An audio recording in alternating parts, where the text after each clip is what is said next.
السلام علیکم ورحمۃ اللہ وبرکاتہ۔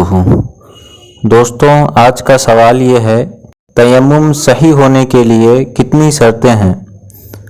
جواب یہ ہے کہ تیمم صحیح ہونے کے لیے کل 9 شرطیں ہیں۔ نمبر 1 مسلمان ہونا، نمبر 2 نیت کرنا، نمبر 3 مسح کرنا، نمبر 4 3 یا اس سے زائد انگلیوں سے مسح کرنا، نمبر 5 مٹی یا اس کی جنس کی چیز موجود ہونا، نمبر 6 مٹی کا پاک ہونا، نمبر 7 پانی کے استعمال پر قادر نہ ہونا، نمبر 8 حیض اور نفاس سے پاک ہونا، نمبر 9 اعضائے تیمم یعنی چہرہ اور ہاتھ کہنیوں تک مکمل مسح کرنا۔ تفصیل کے لیے فتاوی شامی جلد 1 صفحہ نمبر 393 اور کتاب المسائل جلد 1 صفحہ نمبر 158 دیکھیں۔